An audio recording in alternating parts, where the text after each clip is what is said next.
इस वीडियो में दोस्तों हम लोग उन विधानसभा के बारे में बातें करेंगे जो एमआईएम पार्टी इस बार जीत सकती है। यानी कि वो सीमांचल के अंदर कितनी सीटें हैं और सीमांचल के बाहर जो है मुझे सिर्फ 2 सीट नज़र आ रही है जहां से एमआईएम पार्टी जीत सकती है। बाकी जगहों पर अच्छे फाइट ज़रूर दे सकते हैं, लेकिन जीतने की अगर बात की जाए तो शायद सीमांचल के बाहर मुझे सिर्फ यही 2 सीट नज़र आ रही है। और सीमांचल के अंदर कौन कौन से हैं आइए एक एक करके देखते हैं दोस्तों। सबसे पहले हम लोग बहादुरगंज विधानसभा के बारे में बातें कर लेते हैं, क्योंकि इनके बारे में असदुद्दीन ओवैसी साहब बार बार बात कर रहे हैं और इनके बारे में ही कहा गया कि हम 4 महीना पहले ही असदुद्दीन ओवैसी ने कहा कि मैंने अपने उम्मीदवारों का घोषणा कर दिया और तौसीफ आलम को जो है अपना उम्मीदवार बनाया है। बड़े लीडर में से एक है, 4 बार के विधायक रह चुके हैं और असदुद्दीन ओवैसी का ये कहना कि बहुत ही ज़्यादा वफादार है, जिस पार्टी में रहे हैं वफादारी की है तो एमआईएम के अंदर भी वफादारी बनकर रहेंगे और एमआईएम पार्टी की विधानसभा सीट जीत रही है। तो बहादुरगंज विधानसभा पिछले बार भी जीता था,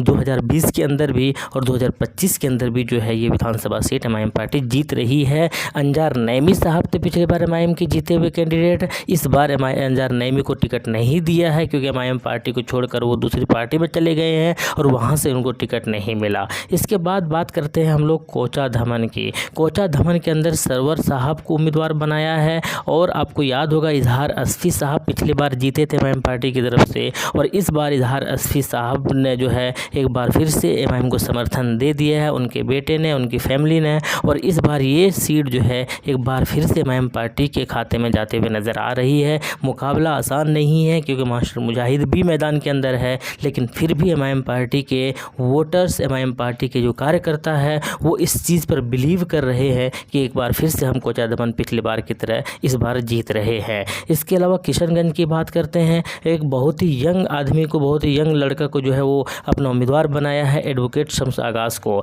पिछले बार हालांकि जीत हासिल नहीं हुआ था, तीसरे नंबर पर रहे थे, 41,000 वोट ज़रूर लेकर आए थे, लेकिन वो उम्मीदवार अलग थे। वो उम्मीदवार थे जो है इसी विधानसभा से एमआईएम पार्टी की तरफ से कमरुल हुदा साहब, और इस बार वही कमरुल हुदा साहब जो है वो कांग्रेस पार्टी के उम्मीदवार यानी इनके सामने में है। तो अब इनके लिए भी ये देखना होगा कि यह क्या ये किशनगंज सीट निकाल सकते हैं। तो मुझे लगता है लोकसभा के प्रदर्शन से बता सकते हैं कि इस बार जो है किशनगंज एमआईएम पार्टी जीत सकती है इस बार आने वाले विधानसभा के अंदर। जो कि हाट के अगर बारे में बातें करें दोस्तों तो ये बहुत ही इंटरेस्टिंग होने वाला है। जो कि हाट विधानसभा सीट क्यों होने वाला है, क्योंकि एक तरफ जहाँ पर मुखिया मुर्शीद साहब एमआईएम पार्टी की तरफ से उम्मीदवार है तो दूसरी तरफ शाहनवाज साहब है, सरफराज साहब है, मंजर साहब है, यानी 3 ऐसे कैंडिडेट हैं जो जीते हुए हैं, जो एमएलए रह चुके हैं, जो बड़े दिग्गज नेताओं में से एक है। लेकिन वहीं पर मुखिया मुर्शीद साहब पहली बार जीतने की कोशिश करेंगे। हालांकि पहले भी मैदान के अंदर आए हैं,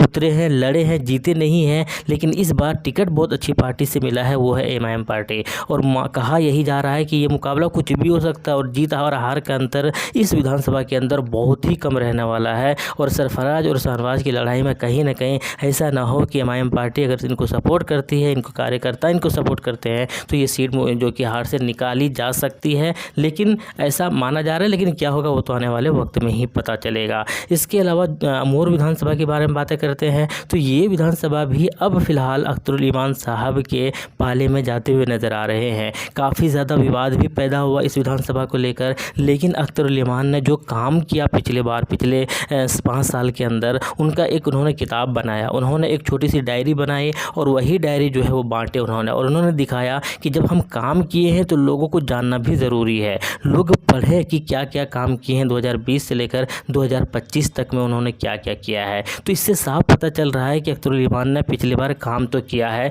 इसीलिए डंके की चोट पर वो ऐलान भी कर रहे हैं कि भाई हमने काम किया है, मेरे काम को तो देखो। हालांकि इनके ऊपर कुछ जो है लोग जो है जो इनके खिलाफ है या इनके पार्टी को सपोर्ट नहीं कर रहे हैं, जैसे कांग्रेस और दूसरे पार्टी, वो इनके ऊपर बार बार एलिगेशन लगा रहे हैं कि आप बाहरी है, बाहरी को वोट ना करो, यहाँ के बेटा ही वोट करेगा। ये समझ से परे है कि ये क्योंकि उनको पास जो है ऐसा कोई मुद्दा ही नहीं है। उनके जो विधायक 20-20 साल रह चुके हैं वो जो है कुछ किया नहीं और अब इन्होंने किया है तो इनको कैसे हटाना है, बस इसी के पीछे वो लोग दिमाग लगा रहे हैं। इसके अलावा थोड़ा सा बैसी की बात कर लेते हैं, ये भी उम्मीदवार बहुत तगड़ों में से एक है, बहुत पुराने कैंडिडेट में से एक है। 2015 के अंदर ये उम्मीदवार बनाए गए थे, 2020 के अंदर इनकी जगह पर सैयद रुकनुद्दीन को जो है उम्मीदवार बनाया, वो जीते और जीत के बाद आरजेडी के अंदर भले ही चले गए और उसके उसके बाद आरजेडी की तरफ से वहाँ भी उनको टिकट नहीं मिला इस बार। तो जो है वो फ़िलहाल ऐसे ही है।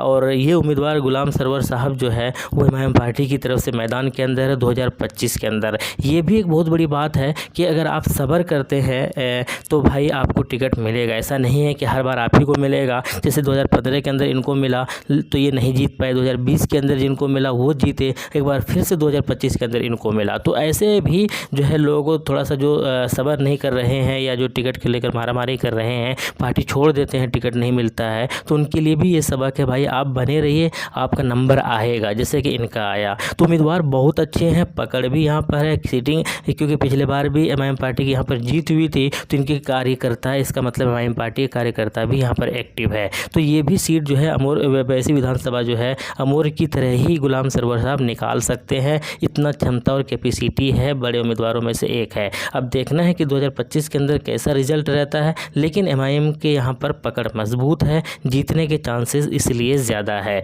इसके अलावा हम बात करते हैं सीमांचल के बाहर। सीमांचल के बाहर अगर बात की जाए तो उस हिंदू उम्मीदवार को कैसे भूल सकते हैं जिनका नाम राणा रणजीत सिंह है। और इन्होंने जो है सही माने में डंके की चोट पर एमआईएम का प्रचार किया है। इन्होंने सही माने में ये दिखाया है कि एमआईएम पार्टी जो एक उनके ऊपर एक इल्ज़ाम लगाती जाती है कि भाई ये मुसलमानों की पार्टी है, ऐसा नहीं है। हिंदू उम्मीदवारों ने या इनको एक ऐसा पद मिला है बिहार के अंदर जो एमआईएम के लिए काम कर रहे हैं, बड़ा पद मिला है, तो उनकी उसी और वो लगातार काम करते हुए आ रहे हैं। एमपी चुनाव हुआ था 2024 के अंदर, लोकसभा चुनाव हुआ था, वहाँ पर भी एमआईएम पार्टी की तरफ से उम्मीदवार थे, जीते नहीं थे, अच्छे खासे वोट भी नहीं आया था। लेकिन विधानसभा ढाका के अंदर जो मुसलमान अच्छे खासे हैं, मुस्लिम वोटर्स अच्छे खासे हैं, उनका और हिंदू का कम्बिनेशन से जो है ये विधानसभा सीट राणा रणजीत सिंह निकाल सकते हैं, जीत सकते हैं। काफ़ी सुर्खियाँ इन्होंने बटोरी है, काफ़ी ज़्यादा पॉपुलर हो रहे हैं, काफ़ी ज़्यादा इनका एक पहचान बना हुआ है और कहा यही जा रहा है कि ढाका विधानसभा सीट एमआईएम पार्टी की तरफ से ये निकाल सकते हैं। अब कितना कैसा होगा ये तो अलग बात है। इसके अलावा हम लोग बात करते हैं, अच्छा बलरामपुर की अगर देख लें तो ये सीट मुझे लगता है कि नहीं निकाल पाएंगे आदिल हसन साहब, क्योंकि उस तरीके से जो है पिछली बार नहीं लड़े थे 2020 के अंदर, लेकिन 2025 के अंदर शायद इनके लिए इतना आसान नहीं होगा। थोड़ा वोट, अच्छे खासे वोट ज़रूर ला पाएंगे, लेकिन सीट ये मुझे लगता है कि नहीं निकाल पा रहे हैं जिस तरह का रुझान निकल कर आ रहा है। हकीकत यही है, बाकी अगर जोश में बोला जाए तो भाई निकाल लेंगे, लेकिन जोश में बोलने से नहीं होता है। हकीकत यही है कि बलरामपुर जो है इतना आसान नहीं है आदिल हसन साहब के लिए ये सीट निकालना। अब बाकी देखते हैं इलेक्शन के टाइम, रिजल्ट के टाइम क्या होता है। इसके अलावा एक और सीट जहां जो सीमांचल के बाहर है वो है मुंगेर विधानसभा। मुंगेर विधानसभा का उम्मीदवार मुनाजिर हसन साहब है और ये भी एक अच्छे पॉलिटिकल लीडर में से एक है, क्योंकि भाई बहुत बार ये एमएलए रह चुके हैं, कई बार ये एमपी रह चुके हैं, बहुत कुछ पद मिला इनको, बहुत प्रेसिडेंट भी बनाया गया, यूथ प्रेसिडेंट वगैरह। 2020 में विधानसभा यहाँ से एमआईएम पार्टी नहीं उतरे थे, लेकिन 2025 के अंदर इनका एक्सपीरियंस अगर काम आ जाए, इनका तजुर्बा अगर काम आ जाए, तो कहा यही जा रहा है कि ये विधानसभा सीट भी एमआईएम पार्टी निकाल सकती है। तो मुझे लगता है कि सिर्फ सीमांचल के अंदर वो जो मैंने बताया और सीमांचल से बाहर ये 2 सीट एमआईएम पार्टी निकाल सकती है, निकाल रही है, जीत रही है। बाकी आपकी क्या राय है कमेंट बॉक्स में बताइएगा। शुक्रिया, जय हिंद, लव यू।